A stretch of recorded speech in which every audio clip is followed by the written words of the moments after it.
Hello. Welcome to the Inside Britball Flag podcast. Yes, believe it or not, the last time that we recorded was before Christmas. A simpler time, a quieter time, a time when my desk wasn't held together by cable ties, which is true. There are some cable ties on this together. Since then, so much has happened. I've got a brand new setup, as you can see, microphone, different background, because what I needed enough was more cable ties and lights. As you can see, I'm quite bright. I've got ridiculous lights on me now. I'm not sure it's working. But we're using new recording software. A British coach even won the Super Bowl. Global politics hasn't disappointed either. Trump has managed to piss everyone off in Europe and his own country. Keir Starmer's hanging on by a thread. And then there's the royal family. Let's just say they're having a phase. But anyway, forget all that chaos. We're back. And as always, I'm joined by the ever-present and dynamic duo, Nick and Kiwi. And tonight, we'll be picking our highlights of the MSC and HNC Game Day 5, HNC Game Day 6/1, as well as seeing what that has done to the final standings of the regular season and what that means for the finals bracket. So let's get started before something else dramatic happens. And I can't guarantee it won't. So first things first, guys, how have you been and what have you been up to since we last spoke? Kiwi, you and I have been together since then. I mean, we've been married longer than that, but you know what I mean. I'll let Nick go first. Well, usual stuff. I joined the circus, travelled to the ends of the earth, found myself on the edge of a mountain, and realised that my destiny was here, came all the way back again, and thought I'd hang out with you via a brief holiday in Venice, which was superb. Pictures look great. Oh, just brilliant. And then into the midst of pre-season with the club, which has been a joy in the wettest January, I think, in June history. Fortunately, we live in quite a redneck area, so the webbed feet have finally come in handy for most of our players, and we're ready to go. I'm not saying anything about Carlisle, and I know you don't live in Carlisle, and you're pretty much Carlisle to me. But Kiwi? Top that, Kiwi. Well, I mean, it's a bit of an odd, so far from telling me what Arran's been doing. But we flew to the other side of the world for 6 weeks and have been residing in New Zealand through the Super in general. I would like to say in some tropical summer, but it's like a week of summers on record that I've had with flash flooding and landslips and all kinds of stuff. So it wasn't quite the tropical holiday that we envisioned, although I did get some play again while I was away.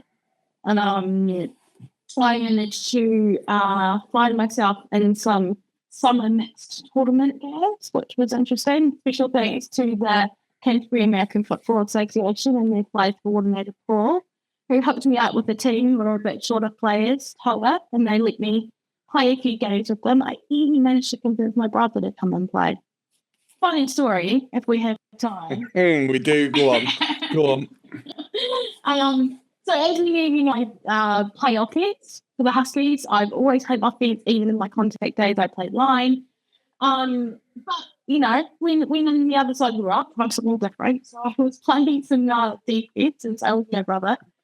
And I have never been taken out playing flag until I played flag with my brother.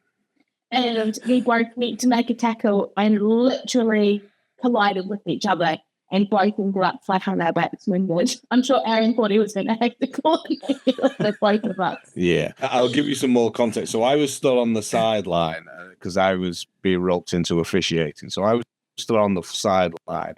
And just as they did that, Vic's turned up to watch them play. Just as they ran into each other, and I'm stood there looking at them both, very slow to get up, might I add, thinking, what on earth am I going to tell the mother-in-law? So, it was.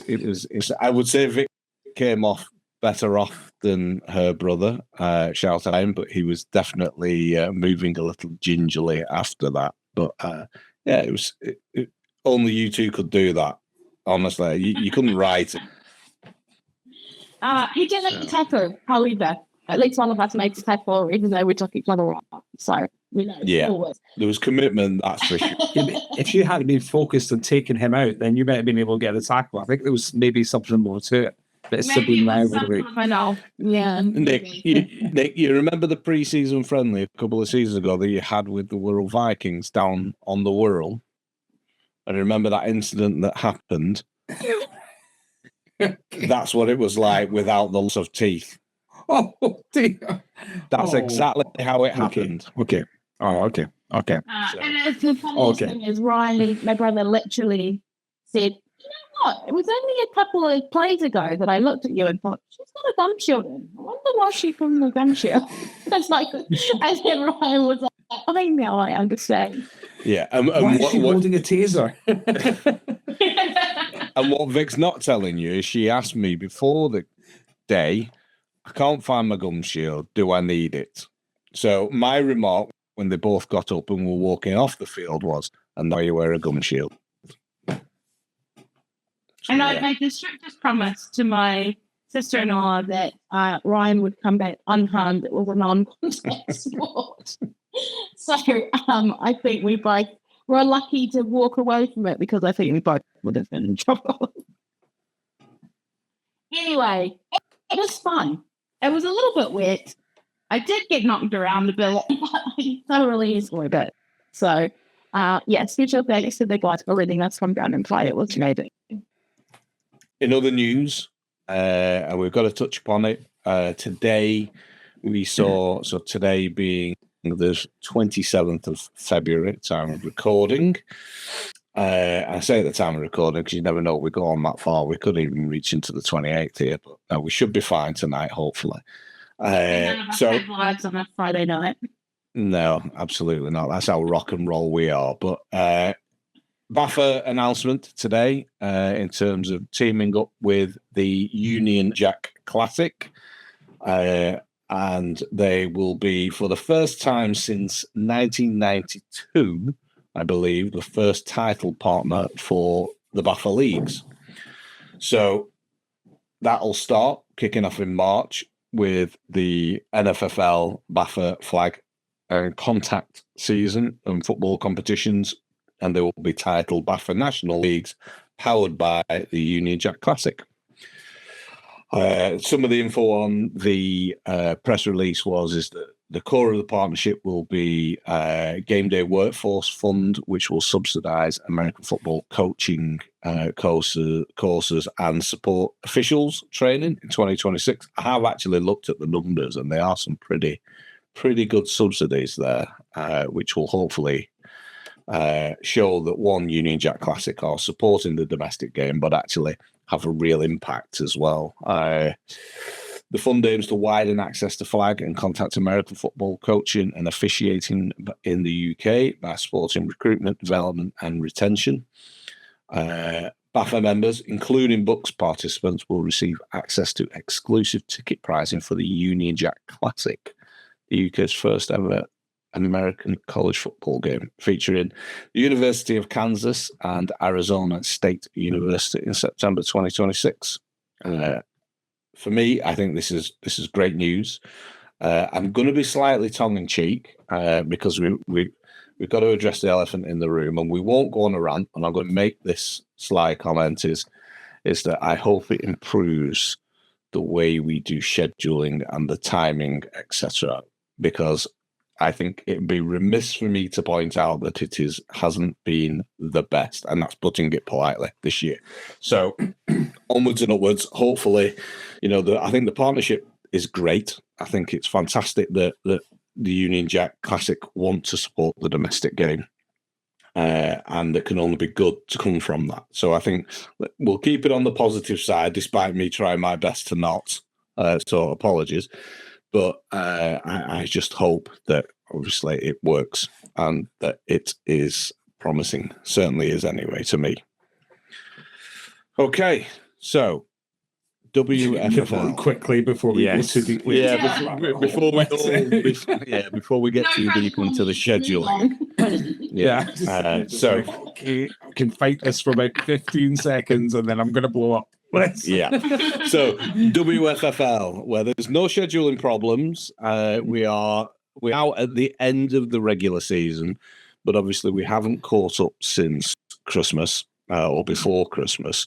So there have been one MSC game day and 2 H&C game day. So we'll approach the MSC game day 5 first, and then we will go on to H&C game day 5, and then H&C game day 6, which technically is 5, but actually it should have been 1, just to confuse everyone.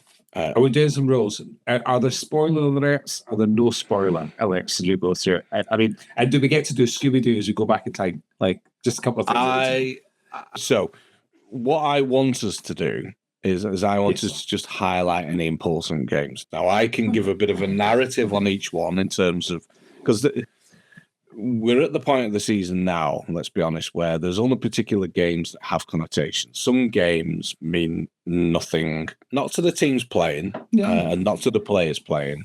So that's not to take anything away from the games, but from a league perspective, which is what we are commentating on and discussing our observations.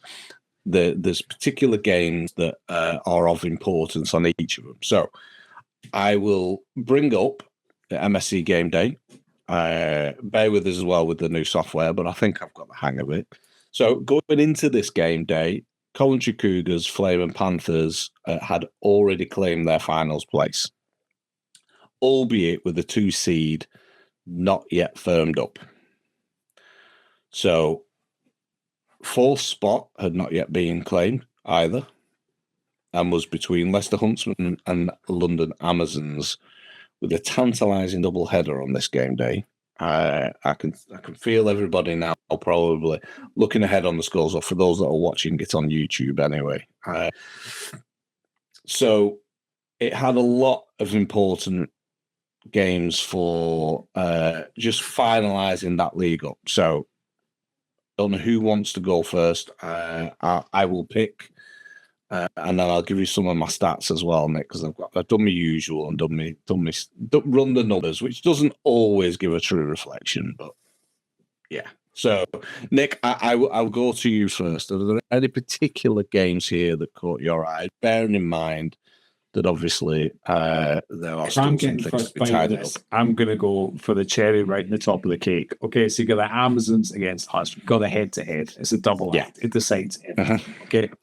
Now, also, I think it was doubled up with being Neil Wemmer from the Huntsman's birthday on that particular day. Right. Turned out to be a triple treat, you could say.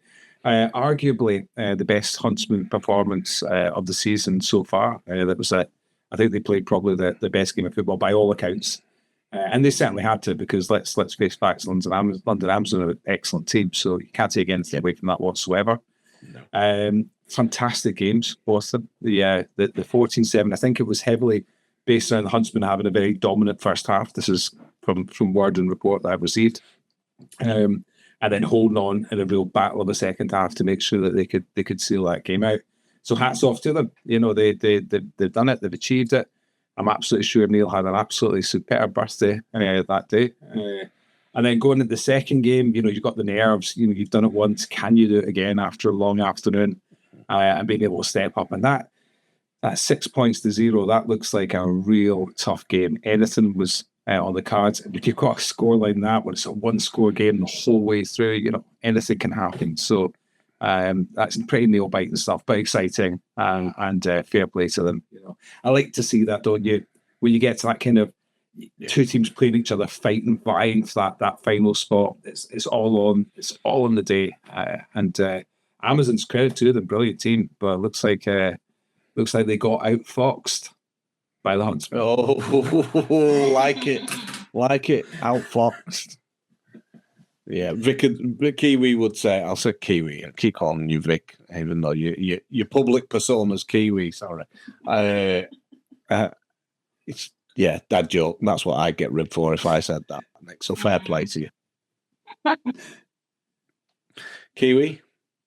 I won't cover what Nicholas already covered, but the game for me that stood out was the Hopefully on the Express's London Flame, because we've been talking all season about were Flame as good as the top two going in?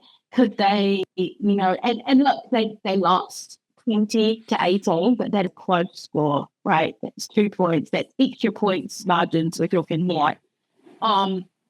So I think it holds us for an interesting final say and does tell us that, Flame really are the real deal. And I think, one of the guys that really could say hand on heart when we end up in the final this year. So for me, I think that it's yes, it was lost for Flame, but it was only 2 points. And we know that in 2 points, it's nothing. So, shout out to them for really coming up with season and kind of, stamping their authority and saying we're here to play the big teams. Yeah.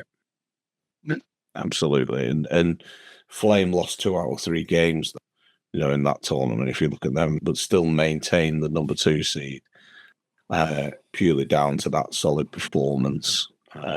It was a solid performance against the Panthers, but ultimately they still managed to hang on despite that. So, yeah, fair play to Flame.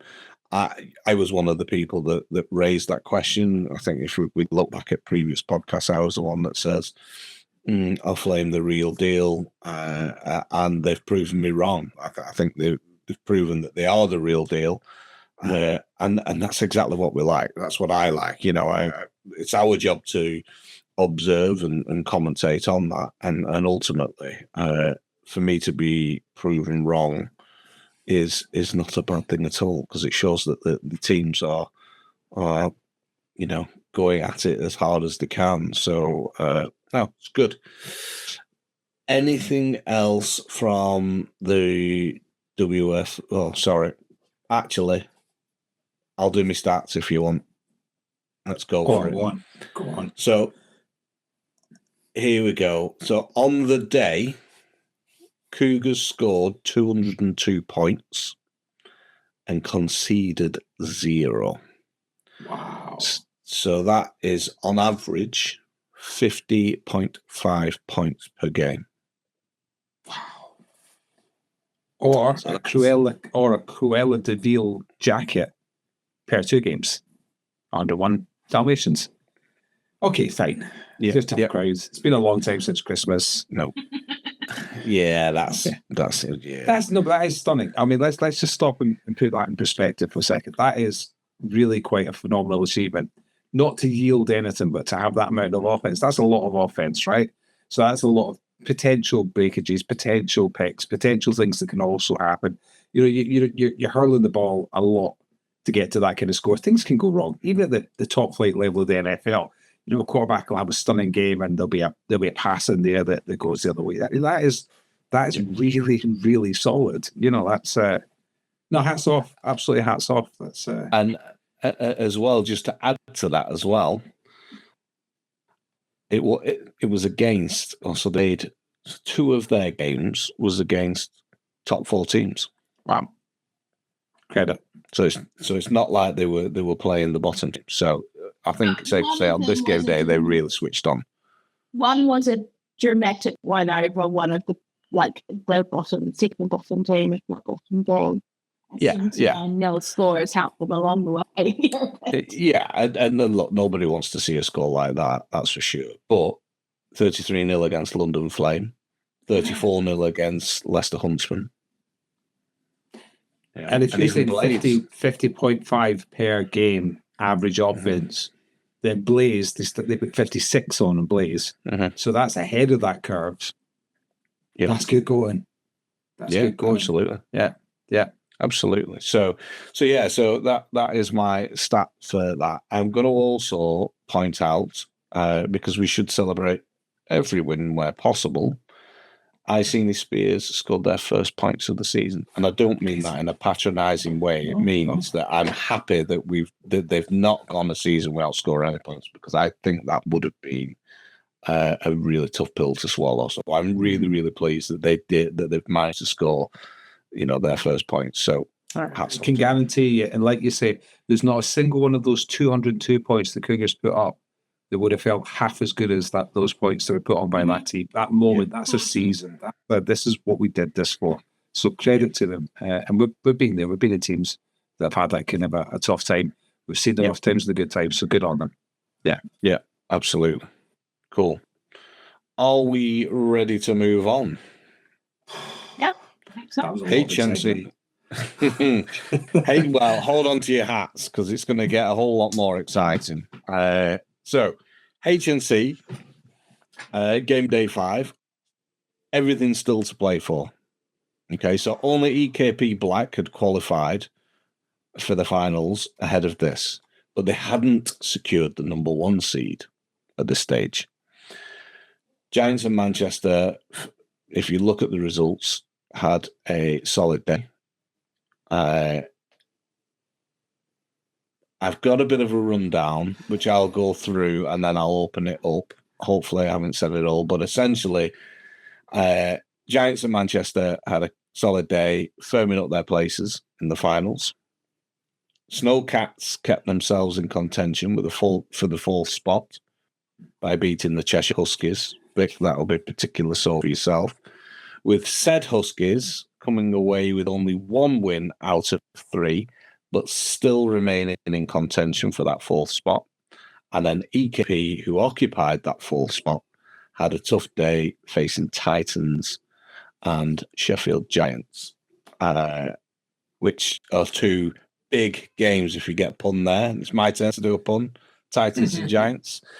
So I think for me, it's an indication that this conference definitely split in 2, which we've already got, so I won't go over that again. So this time, Kiwi, give us your rundown on the HNC Game Day 5. Technically wasn't your Game Day 5, but Game Day 5 in Manchester.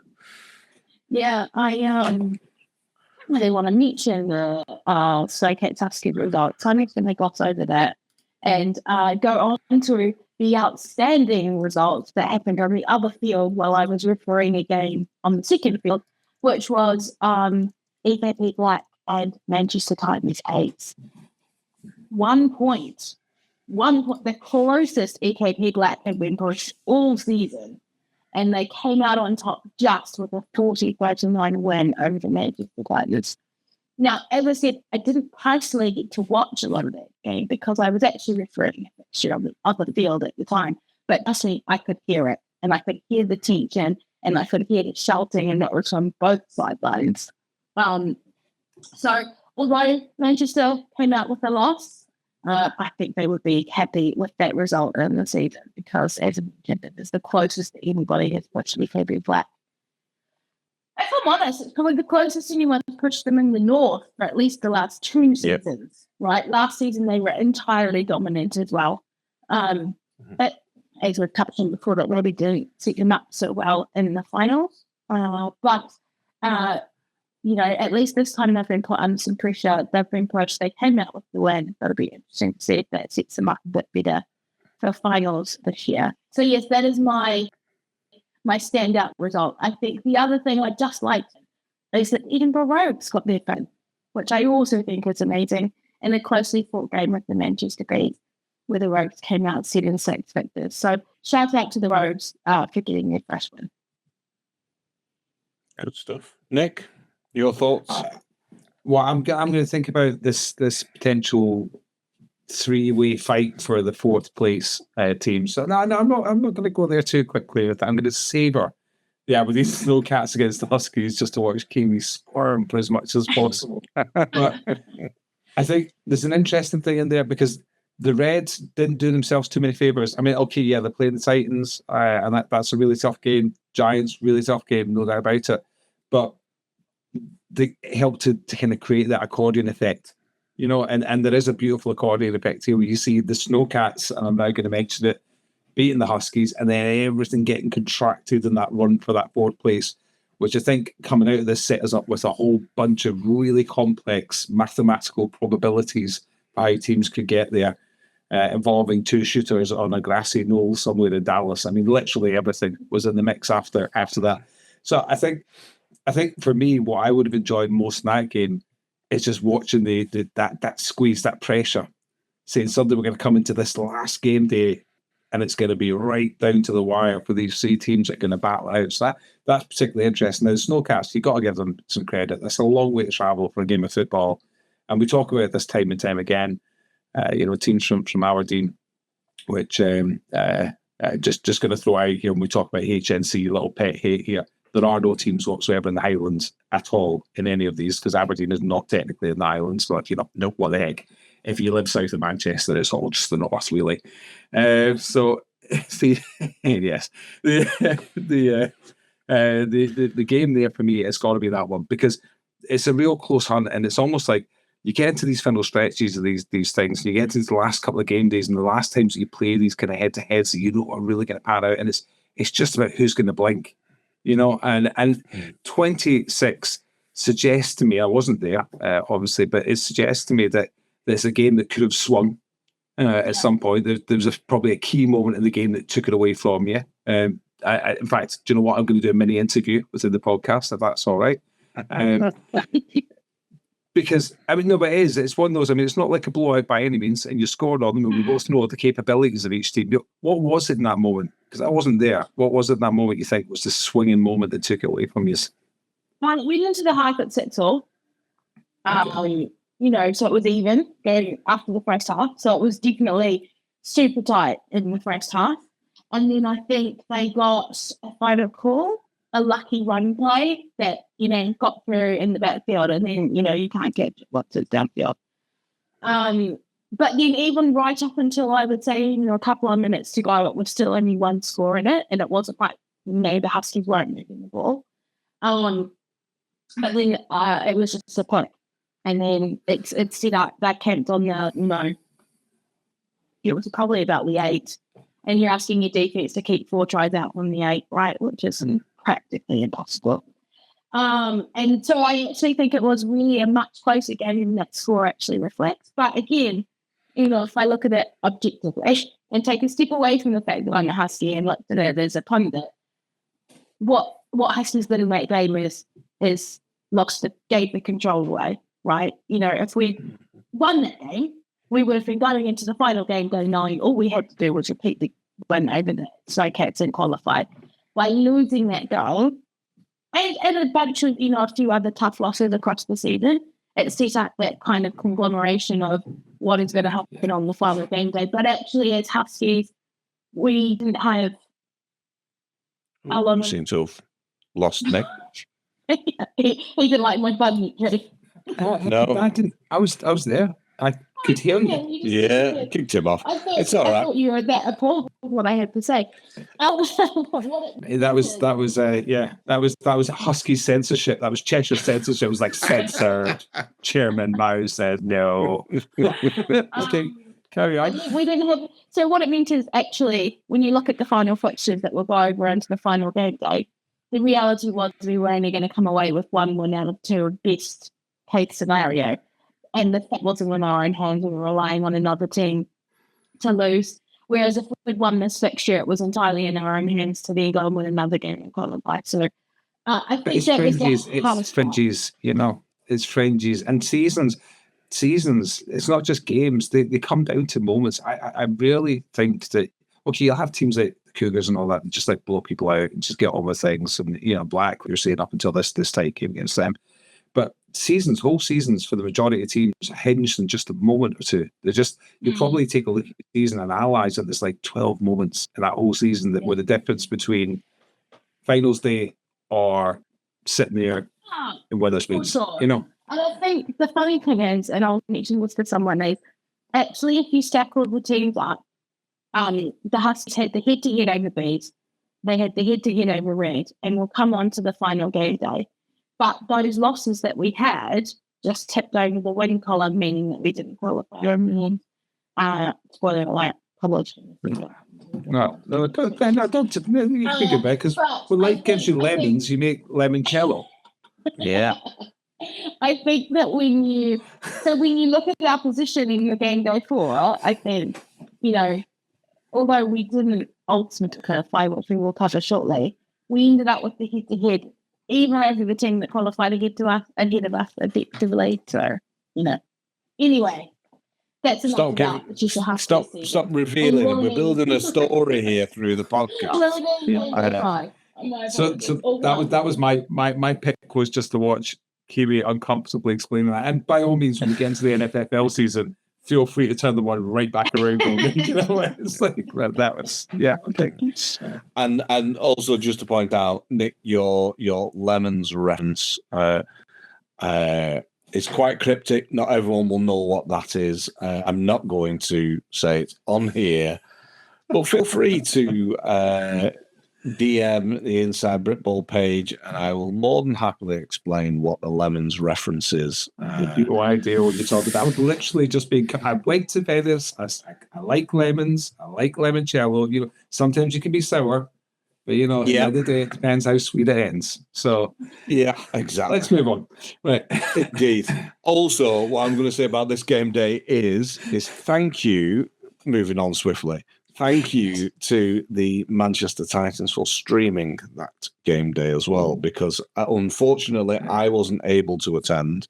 I would have liked all games streamed, of course, but I appreciate that I'd rather watch some than not at all. So great job in doing it. I know it was speaking to Alan Mead on the final game day. I know it was a bit of, are we doing it or we're not doing it type thing. So great stuff. I want to see more of that because I really enjoyed dialing in to watch that. I think, if I'm not mistaken, I'm not sure about NFFL, Nick, but at least for WFFL, I think it's the first regular season games that have been streamed online. And I think that's, massive because before that, it's only really just been finals. So we see it in fact, but it's nice to see it coming in, at least women's flag anyway. Yeah. Definitely. So, okay. So I'm going to move on because you've given lots of spoiler alerts. I'm going to move on to the HNC game day 6, which is technically game day 1 rescheduled. So for those of you that remember and have been following the season, unfortunately the weather got the better of everyone up in Edinburgh for game day 1. So this was the rescheduled visit. So a third trip to Scotland for us Kiwi, only the second really for games, but a third trip because we had already set off the day before going up to Scotland. I remember meeting you at the Gretna Gateway, Caledonia Park, as people call it, Gretna Gateway, as we call it. It's Gateway, and it was wild. The wind was wild. just and you were thinking to yourself, this ain't gonna go. I mean, and also that day, it wasn't so much raining cats and dogs as catteries and kennels, and I swore a stick to the poodle. It was. I remember being sat in is it Pizza Express there? I remember being sat in the Pizza Express, looking out of the window, watching some of the trees nearly doubled over with the wind and thinking, oh my God. So, yeah. There were points that I was concerned that our toddler was going to be blown away. Like he could hardly stand up. It was that windy. So. Yeah. Flying across the Solway first. So this is the rescheduled game day. And to be fair, I don't think you could have scripted this any better because as I mentioned earlier, in the previous game day, Manchester and Giants had tied up the 2 of the 3 or 4 spots because EKP had already tied up the first spot. EKP Black, that is, to be clear. So there was only 1 spot left to grab, and that was between EKP Red, who were currently sat in 4th at that time, Huskies, and Snowcats.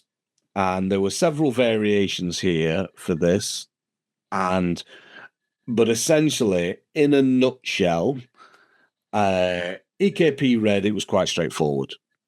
Beat Titans Bees in the first game and hope that Snowcats don't win out across the game day because of the number of games that Snowcats had.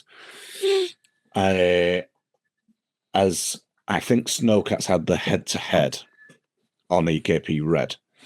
The Huskies needed to win both games or win one and hope that Bees beat Red. We'll won by plus 17. Win by 17 or more. Yeah. Yes. Nuggets. Yeah. Just to make it nice and overturn complicated. the deficit from the previous game. Yeah. Just to make it complicated. Yeah. Absolutely. No, but yeah. So Snowcats needed to win all 3. Yeah. To get there. And in the end, a bit similar to the final game day of the MSC, where I'm pretty sure Leicester Huntsman actually tied that 4th spot up in the first game, not leaving anything dramatic, because I think Amazons had to win both of them games. And I think if Leicester Huntsman won one game, that was then qualified. So we were denied a dramatic final game day. I think we were, the same happened with HNC in that EKP Red in the first game beat the Manchester Titans Bees 8-0. Now, at halftime, that was only Kiwi.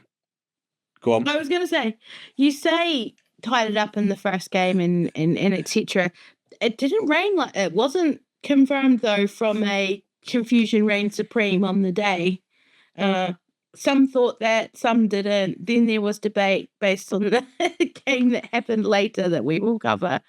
So it wasn't until you got your laptop out that you actually confirmed that, although it was true. It was straightforward. But at the time, we didn't know it was true. Correct. So yes, what you're referring to, Kiwi, is I was telling the Cheshire Huskies when they were playing Aberdeen, you need to score again. You need to score again to get this plus 17-point deficit. So, because at that point, we hadn't quite figured out that was it. It was done. So, essentially, it was straightforward. It did all end up boiling down to that first game at EKP Red and Titans Bees. So I saw quite a bit of that game. I'm not going to lie, was they struggled to get a first down in the first half. Either team really struggled to get a first down. It kept going 4-0, 4-0, 4-0, and I'm thinking, oh my gosh, this is going to be really tight and down to the wire. But EKP Red did come back. They grew into the game, and in the second half, they managed to get that touchdown. This prefix has been the most exciting and grueling build-up to changing slides I think I've ever experienced. Yeah, I was going to say, point of order, did you know we've still got the others? Have we not? Wow, there you go. No, but that was intentional. That was. It was. There you go. So there's the result. Thank you for that, Nick, saving my... No, I thought it was completely intentional, and I thought, you know what, this guy was showman. This is working.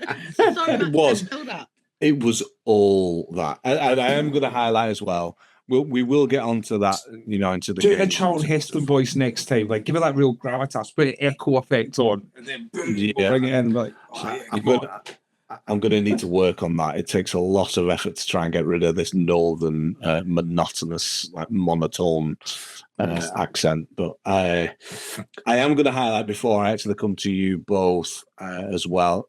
It wasn't just the 4th spot. There was also still an opportunity for Sheffield Giants to take that top spot and surprise everyone. It would have meant that they would have had to overturn the head-to-head, but they still had a chance of doing it. So, on that note, Nick, I'm going to come to you first because I'm sure we'll get a bit more insight from Kiwi on the actual day. So, Nick, I'll come to you first. Kiwi, I'll let you cover, obviously, the reverse in fortunes. I think it's only fair because we put you in an uncomfortable spot before. I'm going to pose a question here. Now, I'm just going to, these teams better than I do. But did we see a turning moment in Manchester potentially for EKP Black in terms of their confidence level? Because this game against the Giants seems to have contracted to a point where you're looking at just one thing going wrong, and suddenly you're in a situation, you're in a knuckle fight you don't want to be in your home turf, with a team that's travelled a long way up there to play you, but you're only edging out the day by a 7-point margin in a game. That's... I wasn't there to see that game, okay? And you might say to me, nah, actually, it was a lot more convincing than that. The lead was great and they narrowed towards the end. But still, if I was EKP Black, having had the Titans come so close to me in Manchester, within touching distance, within the moment of you just make a mistake and you've lost that game, to then suddenly have these guys knocking on the door too, saying, we're right outside your door right now. I don't know. I wasn't there. I'm not going to make any conjecture. Certainly I'm not going to take anything away from EKP. Great team, okay? But this to me seems to be a narrowing when we take a look at how the season's gone. This seems to be a narrowing towards the end of the season here. And that, to me, sets up a very exciting kind of what happens next from there. Is there potentially, does the narrowing at some point cross over and then suddenly they get caught out by something? Now, as the day turned out, that isn't what happened, because they obviously kicked on. They got a really impressive win, 54-0, Black against the Bees. So they kicked off in that position. But, this is... You can't say it looked quite as confident towards the back end of the season as you would have called it out at the offset of it. And maybe that's something that deserves a little bit of analysis. Or maybe I'm just stirring it up, but that to me stands out. I think you've got a good point personally, Nick. But I'll let Kiwi. I was actually officiating on the sideline of that game, so I was up close and personal with that particular game and all of its intricacies. I would say that it was tight, and it was tight for the entire game.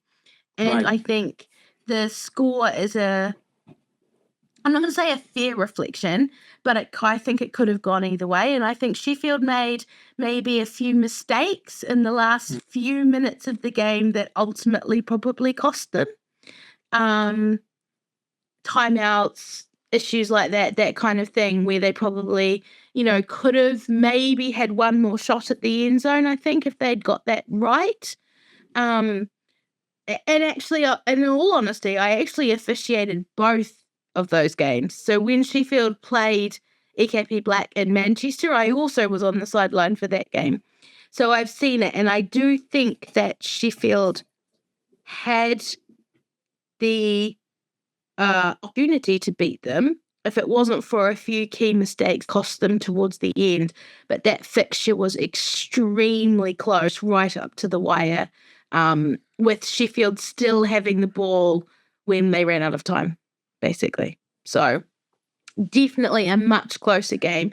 And I wonder, and I mentioned this before, yes, maybe, I'm not sure if it's a drop in form for EKP Black or what. I was just going to say that. I do think that it serves them better going into the finals, having to be pushed and dig deep and find a place to win from, which they didn't have last season, and I personally think ultimately cost them on finals day.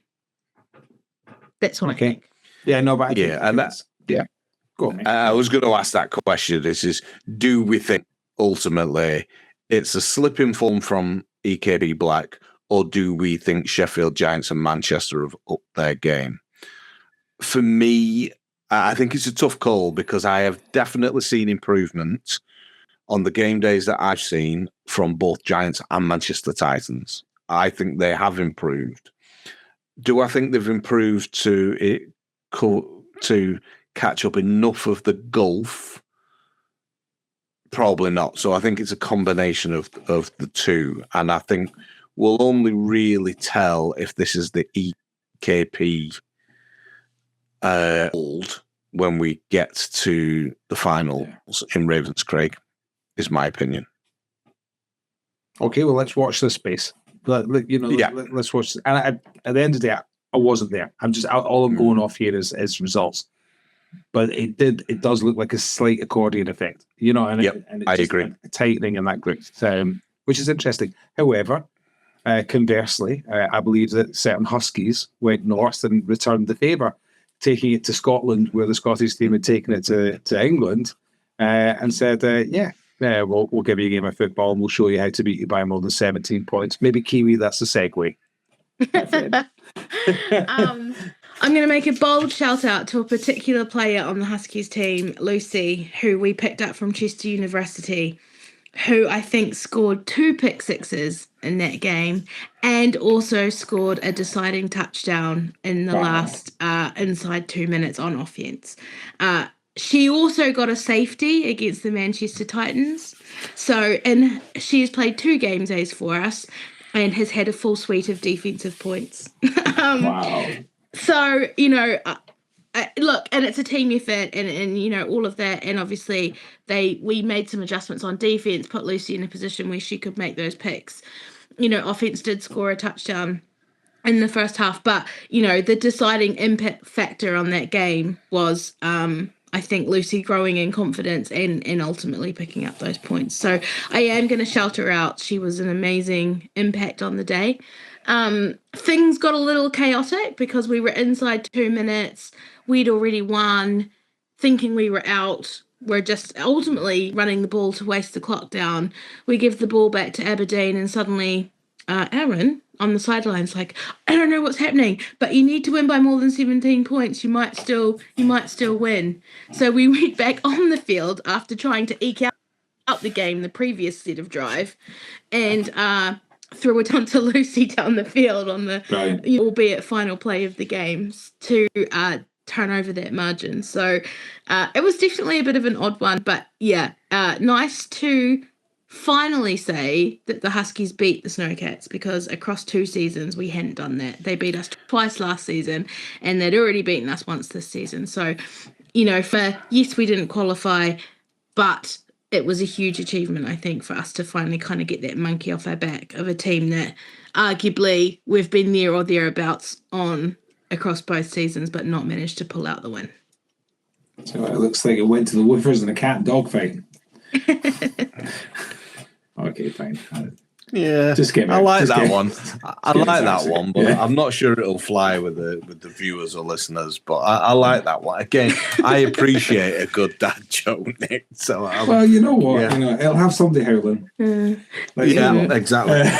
And this is the point I was trying to say before without saying it, but now I'm just going to say it, is actually after this win, if we'd been on tied with wins with Red, Snowcats and Bees, we actually had the head-to-head over all 3 of those teams as Huskies, but we were 1 win short, which is where we ended up missing out. So Red had the extra win that we didn't have. So it really was tight between those 3 teams if you look at how it played out. So that is a great segue into the final standings. Ta-da! As if by magic, we'd planned it. Look at this. No prefix. Come on, man. I enjoyed that last time. Okay. No, we listen. We've had plenty of technical issues tonight, but I think the patter has been seamless in terms of the segues and stuff. So, So final standings. Here we are. This is it. No more games to play in the regular season. Some kind of observations here that I've got. There's only 2 teams that remain unbeaten, Black and Cougars, both taking the top spot and the number 1 seed. Giants, Titans and EKP Red finished 2nd, 3rd and 4th respectively in the HNC. Flame, Onyx and Leicester took 2nd, 3rd and 4th respectively in the MSC. In 14 games for the HNC and 16 games for the MSC, 4 teams managed to concede less than 100 points for the total season, which on average is less than a 7-point touchdown per game. Now, I know you can argue some will be safeties, etc., but on average, that is less than a 7-point touchdown per game. Wow. Here's some more for you. I'm not done yet with the numbers. Cougars scored on average across the season 42.6 points per game.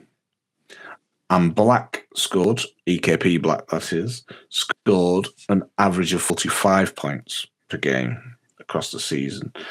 And then we're not just all about the top of the table. Iceni weirdly conceded 134 points less than Gold, but still finished bottom. That's nearly 20 touchdowns less. I am going to caveat that with they did withdraw from a few games and therefore had 1-0 walkovers, which is probably contributing to that. But still, that's the numbers on the table. Here's a freaky stat, then. If you take a look at that, if you merge that into one set, okay, if this came down to this was just a straight off table run, then on net points per game, EKP Black are the top team in the country. Now, I'm not saying that that's the case, but I'm just saying, just to be facetious, It's just if this was a straight up table race. Now that's obviously going to wind up a lot of Cougars fans right now who are going to be like, right, we've got a point to prove straight out the bat. But I'm just saying that is an interesting one, you know. Yeah, and I'll put my neck on the chopping block here. I think it's no secret that the MSC is a way stronger conference. I might get a stinging rebuke from some of the northern teams. No, I think. But I think it's there for everyone to see. Kiwi, sorry, before I interrupted you. Well, I was just going to say, on the same vein that Nick is going down, when we talk about the fact that, by and large, we consider the MSC to be a tougher conference. If you just look at net points per game, you end up with EKP at the top, followed by Cougars. Then you've got Giants, then Titans, before you've got another South team. So it just shows you how much those... Is that because they've played arguably weaker opponent and scored more points? Probably. But, if you just looked at the numbers, that's how it would come out at the end. So the only reason I'm saying this is because if this was the NFFL, the way they do it is they'd smash that into a table. And then they go seeding 1, 2, 3, 4, 5. That's how they do it, okay? So if that was the case, seeding 1 would be EKP Black, rightly or wrongly. Cougars fans, please, that's how it would be. Seeding 2 would be Cougars. Seeding 3, however, I think would be Giants. Seeding 4 would be Flame, then Onyx, then Titans, and my brain's starting to melt beyond that point. But that's quite interesting, because then that would change the whole way that teams play each other in the finals. That would change the whole dynamic of things. And it would add a little bit of salt. But I'm going to go with Arran on this one. Having watched this as a very neutral person, and it's been a real joy to my first season kind of with you guys watching this thing. I do think that MSC it's got slightly sharper teeth. You can see that there's some really dangerous teams there that are going to be coming up to Ravenscraig. Not saying there aren't the North too, but I really wouldn't fancy playing any of those 4 teams. They're pretty tough looking outfits. And albeit that the Huntsmen had that battle with Blaze again, that's Blaze they put out. Okay, that was no walkover. That's no slouch team, that. So I think it's pretty tough, and I think based on what I've picked up, I mean, we're all going to agree on this. I think the Cougars are looking like they're the real favourite going into the final stretch. However, if we just did it the same way as BAFA did, if BAFA had consistency, and I'm not suggesting for a second that's leading to anything about any other discussions, then that's not how this would be seeded. It would be seeded in a completely different way if it was the NFFL, which is, based on that pure running order at the end. But isn't that crazy that across 2 formats of the same version of the game, right? Both national leagues, one mixed adult, one women's, we're applying a completely different seeding finals proposal across effectively. Look, let's not have a debate about consistency. No, but it's an interesting point. Crazy. It's an interesting point. Yeah, it's another difference, as well as flag football in the wintertime. Man, who wants to play flag football in the wintertime? Let's not talk about that, because we've been there. Flag football in the wintertime is horrendous. Yeah. At least with contact, you've got a layer of clothing on. Yeah, and it's like, seriously, at least you've got a helmet on when you're out there in the pouring rain. Come on, Anyway, yeah. So we've already touched on it, but ultimately this is now the finals bracket. Now I've gone off Tornify on this, so I'm assuming it is the same as usual, which it appears to be on Tornify. But that essentially puts EKP Black versus Leicester Huntsmen, Manchester Titans versus London Flame, Sheffield Giants versus Coventry Panthers, and then EKP Red against Coventry Cougars. Obviously, this is the finals bracket. The losers of those games will fall into the plate, and we will report on the day and update on the day in terms of the bracket. We'll keep updating and posting it out on our social media channels. But in terms of the finals, this is how it looks now. Now, I'm going to ask you to put your neck on the line and give me who you think your favourites are to win it. So, Nick, you seem comfortable with that question, so I will ask you first. Okay, I have a bit of inside information. Unfortunately, I know that the Huntsmen are going to be down a quarterback. I know that. I think it's. I'm checking for my pronunciation here. Artemis. My apologies to the quarterback there.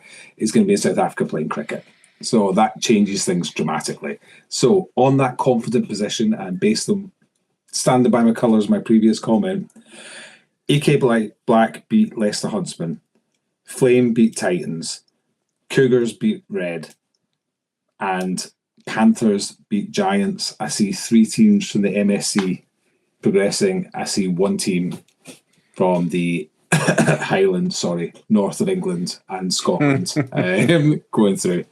That's how I see it. There is no Highland team. Sorry, I'm just going to say that again. There is no Highland team. Agree. But yeah, there we go. So that's what I see. I see 1 and 3. 1 and 3. Okay. Who do you think's going to win it, though? Honestly, Cougars. And I'm going to go right back to a comment that I made at the start of the season. I think Cougars, and I think it's going to be a really surprising run by London Flame. And I think you're going to see a London Flame against the Cougars final. And I believe that's going to happen. Because I see a team ascending. Okay, they had a little bit of a blip game day ago. I see the team overall ascending. I see a great defense. And I'm telling you something weird might happen to that game. If it comes down to one game, it comes down to one game. 2 teams a long way away from home. I know you're both looking at me thinking this guy's local, but I've got, there's something in there. There's some juice there, man. There's some juice will under Flame. Okay. I've already been proven wrong on Flame, so I'm not going to doubt them because they've proven me wrong. But Kiwi, go on. I don't disagree with London Flame could easily end up in the final. I think when we talk about the difference between the HNC and the MSC, we know that Flame are good.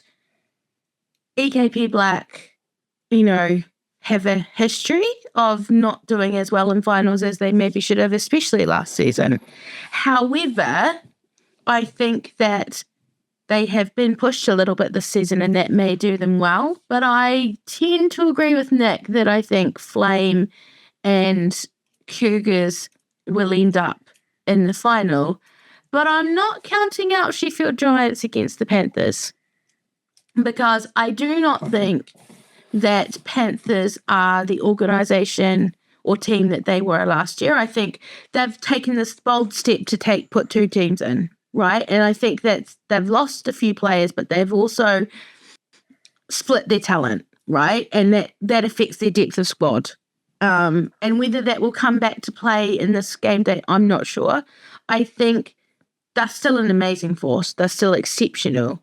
But I think Sheffield have proven they can play well and that they can do well.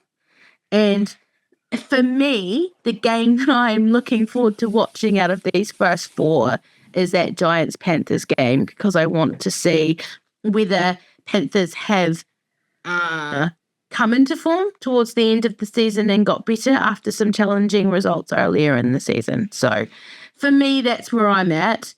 That's the question mark. But I do think that you will end up probably with Cougars and maybe Flame in the final. I'm not against that as a concept.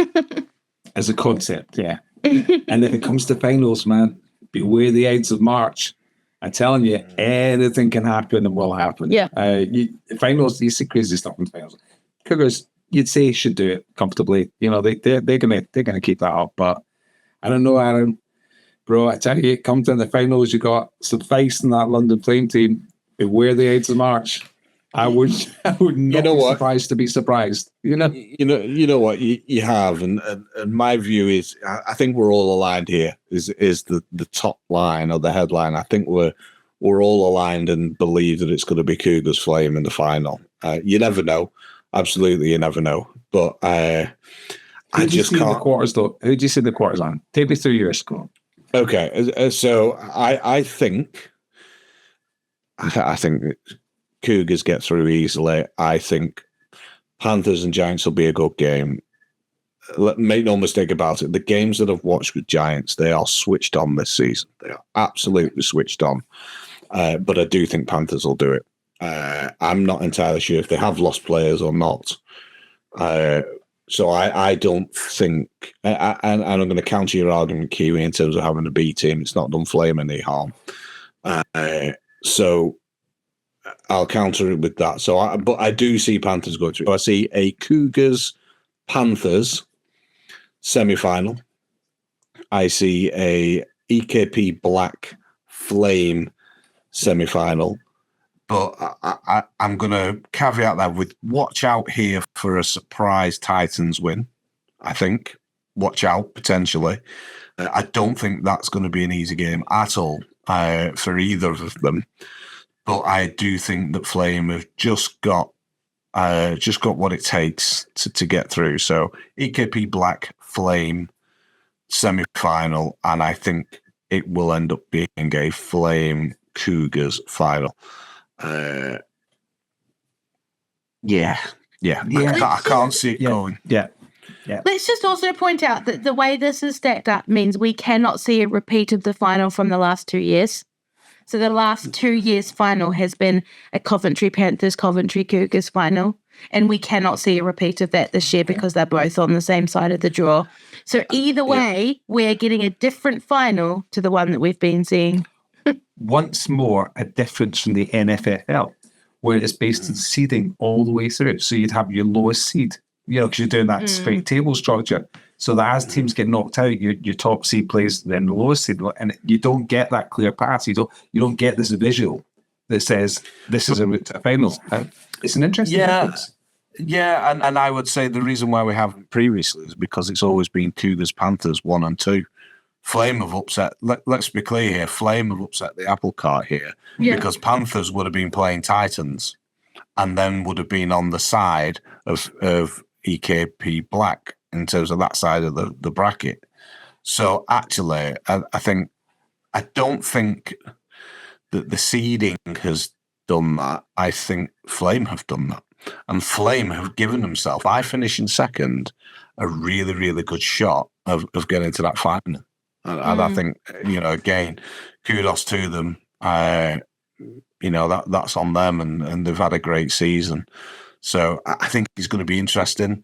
I know that it's going to be streamed. I'm not quite sure to what level, but I know that HNC are, or certainly as of time of recording, the people that are going to be streaming. I did have a conversation with Bez on HNC just to check that I can mention that. And he said, yes, he can. Yes, I can, sorry, but I'm not entirely sure. Everything's firmed up, but HNC's expectation is that they're doing it and they have had conversations. So, yeah, it should be streamed, I think. Maybe oversharing a little bit there, I think. I'm sure Bez won't mind. But so what I would say is if you can, and you do have an opportunity to, go up to Ravenscraig.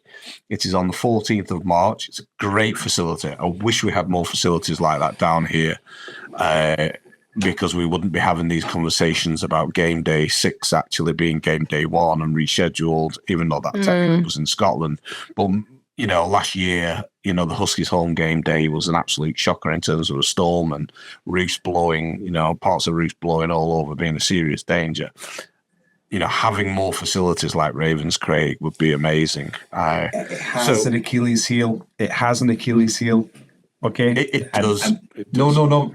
When you're sitting, so there's some wooden seats that you'll sit on when you get this team. Yep. So this is to teams, and this is to teams and players in particular who don't want to lose a glove.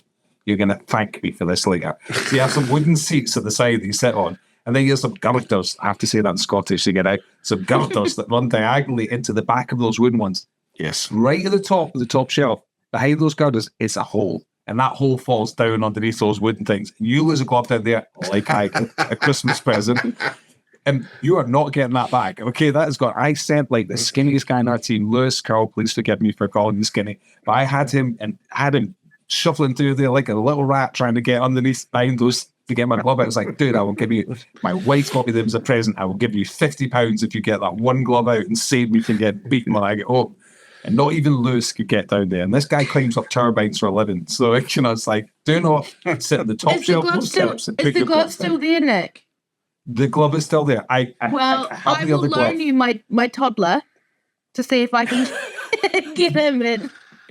Sounds a bit industrial revolution. This is how children get involved in accidents in workplaces all the time, like really wrong countries. Okay, this is like, no, okay.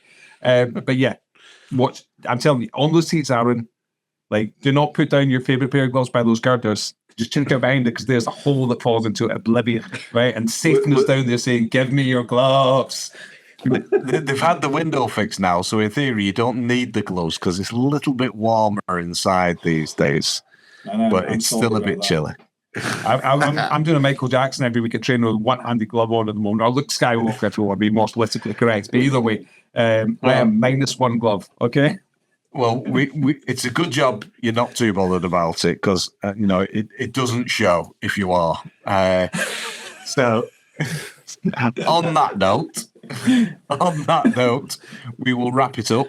The next time we will record will be after finals. We're currently looking at what we can potentially do on the day in terms of maybe going live, but we will see. But we will definitely be back recording after finals, and so watch out for that. Of course, as always, if you're listening to this on the podcast, on whatever podcast streaming platform you use, please don't forget to subscribe and like. It does make a massive difference in terms of algorithms, etc. And if you are watching us on YouTube, please subscribe, please like, and don't be afraid to give us a few comments, especially if it's criticising Nick's dad jokes. So, or lemons, yeah, or even if it's just to call us a bunch of lemons. But I'm okay with that. So on that note, I will leave you to it, and we will see you next time. Thank you to Kiwi and Nick, as always, and we'll see you again. See you in Ravenscraig, mate.